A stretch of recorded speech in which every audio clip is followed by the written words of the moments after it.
Vote একটা আমানত জিনিস। এটা আপনি কোন দলে দিবেন সেটা আপনার ব্যক্তিগত ব্যাপার।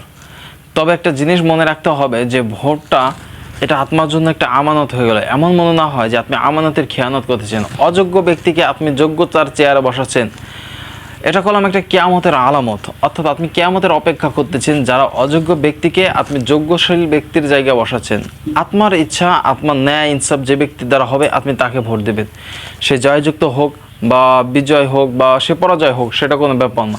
ব্যাপার হচ্ছে আপনার আমানতটা আপনার ঠিক রাখতে হবে। আপনার আমানত অনুযায়ী আপনাকে ভোট দিতে হবে। আপনার দেখতে হবে যে দেশের উন্নতি হবে, ইসলামের প্রতি উন্নত হবে, ন্যায় অন্যায়ের প্রতি সবসময় সঠিক বিচার হবে, জুলুম থেকে মানুষ অত্যাচার থাকবে, মানে সমস্ত খারাপি থেকে মানুষ হেফাজতে থাকবে, এবং সাথে সাথে সমস্ত কিছুর আপনার করা হবে, যে কেমন বলে সাথে সাথে সমস্ত কিছুর বিচার করা হবে। এরকম সব জিনিস থেকে বিবেচনা করে আপনাকে সেই পদক্ষেপ নিতে হবে। দেখা যাচ্ছে কি আল্লাহ তাআলা আপনাকে যে ব্রেন শক্তিটা দিয়েছে, অবশ্যই এটাকে আপনি কি প্রয়োগ করুন, এটাকে আপনি খাটান, দেখেন আসলে কোন দিক দিয়ে আপনার জন্য সুবিধা হবে। আপনি শুধুমাত্র কিছু টাকার লোভে, শুধুমাত্র কিছু ক্ষমতার লোভে আপনি একটা অন্যায় ব্যক্তিকে আপনি প্রশাসনের চেয়ারে, অর্থাৎ অন্যায় ব্যক্তিকে আপনি ভালো একটা চেয়ার বসাইলেন, তার দ্বারা জুলুম হচ্ছে, গুনাহ হচ্ছে। আপনি মনে করতেছেন যে আপনি ভোটটা দিলেন, সে যতই অন্যায় করুক আপনার গুনাহ হবে না, আপনি এটা মনে করতেছেন। আসলে সম্পূর্ণ ভুল এবং একেবারে গলত। একটা জিনিস মনে রাখবেন যে আপনি যে পক্ষে ভোট দিবেন, ওই ব্যক্তি যদি অন্যায় করে, অবিচার করে, জুলুম করে, মানুষের প্রতি খারাপ ব্যবহার করে, অবশ্যই অবশ্যই এই সম্পর্কে আপনার আল্লাহ তাআলার সামনে দাঁড়াতেই হবে যে আপনি জেনে শুনে আপনি খারাপ লোককে কেন আপনি এরকম উৎসাহ করলেন, খারাপ লোকের সাথে কেন আপনি সঙ্গ দিলেন। আপনাকে বিবেচনা করতে হবে কার দ্বারা ইনসাফ প্রতিষ্ঠিত হবে, কার দ্বারা ইসলাম প্রতিষ্ঠিত হবে, কার দ্বারা দুনিয়াতে মানে অর্থাৎ দেশে শান্তি হবে, কার দ্বারা ন্যায় অন্যায় প্রতি সঠিক বিচার হবে, এইসব বিবেচনা করতে হবে। এইসব বিবেচনা করার পর আপনাকে সিদ্ধান্ত নিতে হবে যে আপনি কিসে ভোট দেবেন, কোন ক্ষেত্রে ভোট দেবেন। একটা ভোট জিনিসটা হচ্ছে আমানত। আপনি যদি আমানতের খেয়াল করেন সামান্য কিছু টাকার লোভে, সামান্য কিছু ক্ষমতার লোভে, তাহলে করলাম এই সম্পর্কে অবশ্যই অবশ্যই আল্লাহ তাআলার সামনে আপনাকে দাঁড়াইতে হবে। তাই আপনি কি একটু ভাবুন যে আপনি কিসে ভোট দিলে আপনার দ্বারা মানে ইসলামের, দেশের, মানুষের দ্বারা উপকার হবে। আসলে মানুষ দেখা যাচ্ছে কি একটা মানুষ যে জিতবে না, তারপর সেই মানুষটা শান্তিতে থাকে বা সেই মানুষটা অনেক ভালো, সেই মানুষটা অনেক ন্যায় ইনসাফের প্রতি বিচার করবে, কিন্তু আপনি তাকে ভোট না ভাবতেছেন যে সে জিতবে না, শুধু শুধু তাকে ভোটটা দিয়ে আমার ভোটটা নষ্ট করাবো, অথচ আমি ওনাকে ভোট দিই না। এটা করলাম আপনি ভুল কাজ করলেন। সে জিতুক আর না জিতুক, সে যদি সঠিক থাকে অবশ্যই আপনি তাকে ভোট দিন। আপনি খারাপ লোকটাকে ভোট দিন না। সে যদি অন্যায় করে, এই অন্যায়ের প্রতিবাদ তো আপনার অবশ্যই অবশ্যই আপনার আল্লাহ তাআলা সম্পর্কে দাঁড়াতে হবে। তাহলে তখন কি করবেন ভাবেন তো। অতএব এই বিবেচনা করুন যে আপনার আপনার দ্বারা যে কি হতে পারে, সামনের জিন্দগিটা কি হতে পারে, আপনি কতটুকু ন্যায় ইনসাফের সাথে থাকতে পারেন, কতটুকু আপনি এহসানের সাথে করতে পারবেন, আপনি কিভাবে ভোট দিবেন। আপনি পরামর্শের সাথে আপনি নিজের পরিবারের সাথে বৈঠক করুন যে আসলে বর্তমান আপনি বিবেচনা করুন যে কিভাবে কাকে ভোট দেওয়া যায়। ভোট জিনিসটা খুবই একটা আমানত আপনার জন্য, এবং আপনাকে দেখা যাচ্ছে আপনি দিলেন, দেওয়ার পর আপনি শান্তিতে ভাবতেছেন দেওয়া দরকার, দিয়ে দিছে যাকে মুখে। আসলে না, এরকমটা মনে না হয়। এরকমটা হইলেই গেলাম আপনি গলত, আপনি বোকামির ভিতরে আছেন।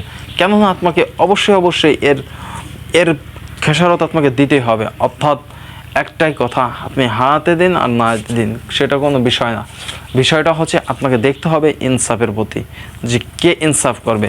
আসলে দেখা যাচ্ছে বর্তমান সমাজে ভোটের আগে দেখা যাচ্ছে মানুষ টুপি পাঞ্জাবি পরে একবার সুফি সাব খুব আল্লাহ আল্লাহ লোক হয়ে যায়। আবার দেখা যাচ্ছে ভোট যাওয়ার পরে ওর আসল রূপ ভিতর থেকে বের হয়। কথায় আছে না যে মানুষের রূপ চিনতে গেলে তার সাথে মিশতে হয়। মানুষের ভিতরগত রূপটা সবচেয়ে বড় রূপ। বাহির প্রত্যাশ রূপ এটা হচ্ছে সাধারণ দেখানোর জন্য, মানুষকে কি দেখানোর জন্য একটা বাহিরগত রূপ ধরা হয়, কিন্তু ভিতরগত রূপটাই আসল। দেখা যাচ্ছে টুপি পরছে, পাঞ্জাবি পরছে, মুখে দাঁড়িয়ে যাচ্ছে, সেই কি আল্লাহ আল্লাহ লোক? তার ভিতরে যদি শয়তানি থাকে সে তো কখনো আল্লাহ আল্লাহ লোক না।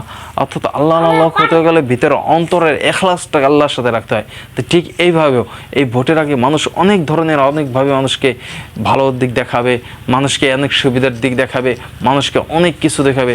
তবে বিবেচনা করুন, আপনি ভাবুন অতীতে তারা কি করেছে এবং ভবিষ্যতে তারা কি করতে পারে। অবশ্যই অবশ্যই তাহলেই আপনি আপনার ফলাফল পেয়ে যাবেন।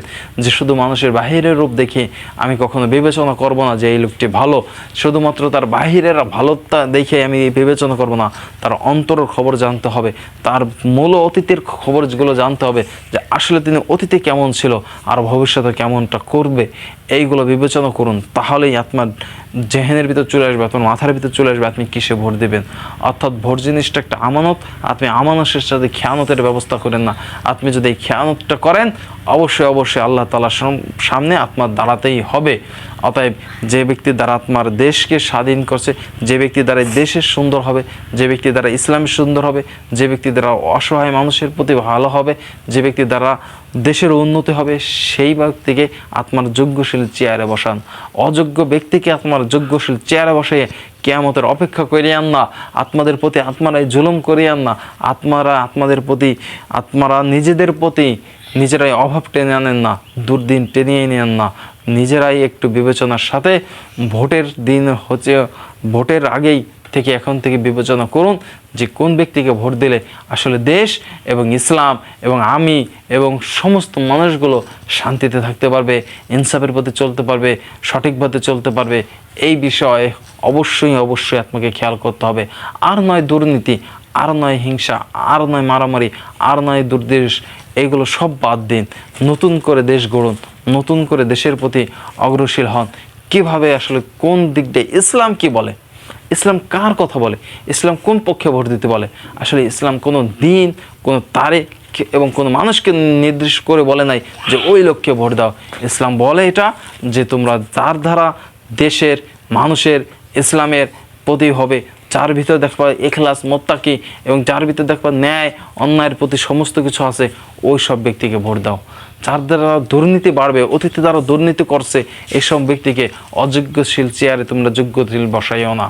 ইসলাম বলে যার দ্বারা পুরো দেশটা, যার দ্বারা অভাবী মানুষ, যার দ্বারা দেশের উন্নতি হতে পারে, যার দ্বারা ইসলামের উন্নতি হতে পারে, এইসব মানুষকে তোমরা ন্যায়ের চেয়ারে বসাও, এইসব মানুষকে তোমরা যোগ্যশীল চেয়ারে বসাও। দেখবে যে সারা দুনিয়া এবং সমস্ত কিছু ভালো থাকবে। জমিন হলো যার, আইন চলবেও তার। এই জমিন যার, আইন চলবে তার। এক কথায় আজকে যদি এই আইনগুলো যদি আজকে জমিন যার, সে তার আইন যদি না চলে, পশ্চিমাদের আইনগুলো চলে, তাহলে কিভাবে দেশ স্বাধীন হবে, কিভাবে দেশের উন্নতি হবে? একটু ভাবুন তো, কিভাবে দেশটাকে আপনি ভালোর দিকে নেবেন? কোনোদিনও সম্ভব না দেশটাকে ভালোর দিকে, দেশটাকে কখনোই ভালোর দিকে সম্ভব নিয়ে আনা হচ্ছে পশ্চিমারা। যদি পশ্চিমাদের সাথে আপনি তলে তলে করে চিন্তা ফিকির করে আপনি মনে করবেন দেশকে সুন্দর করবেন, করছেন কালে পারবে না। এই জমিন হচ্ছে যা, এই আইন চলবে তার। অর্থাৎ কোরআনের ভিতরে আল্লাহ তাআলা হুকুম আহকাম সব কিছু দিয়ে দিচ্ছেন, কিভাবে তুমি তোমার ইসলামকে চলাবে, কিভাবে তুমি তোমার রাষ্ট্রকে চলাবে, কিভাবে তুমি তোমার জীবনযাপন চলাবে, সমস্ত কিছু আছে। অর্থাৎ সেইখান থেকে যদি বিবেচনা করে হয়, তাহলে এবার ভাবুন কাদেরকে ভোট দেওয়া উচিত। অর্থাৎ আপনার আমানতটাকে আপনি সঠিক কাজে ব্যয় করুন, আপনার আমানতটাকে আপনি নষ্ট করেন না। অযথাভাবে অন্য কাউকে ভোট দিয়ে সারা বছরকে আপনার খেসারত পূর্ণ করতে হবে। এটা তো করতে হবে, এবার আল্লাহ তাআলার সামনে মনে না দাঁড়াতে হয়, আল্লাহ তাআলার সামনে মনে আপনাকে এর বিপক্ষে না দাঁড়াতে হয়। অর্থাৎ আপনার আমানতটাকে আপনি সঠিক রাখুন, আপনি আপনার বিবেচনার সাথে আপনার সঠিক নিয়মে কোন তরিকায় ভোট দিলে দেশ এবং মানুষ এবং ইসলামেরও উন্নতি হবে, সেই তরিকায় এবং সেইখানে ভোট দিন। আপনি আপনার বিবেককে খাটিয়ে ভোটের চিন্তা ভাবনা করুন যে কোথায় ভোট দিলে দেশ এবং দেশের মানুষের এবং ইসলামের উন্নতি হবে।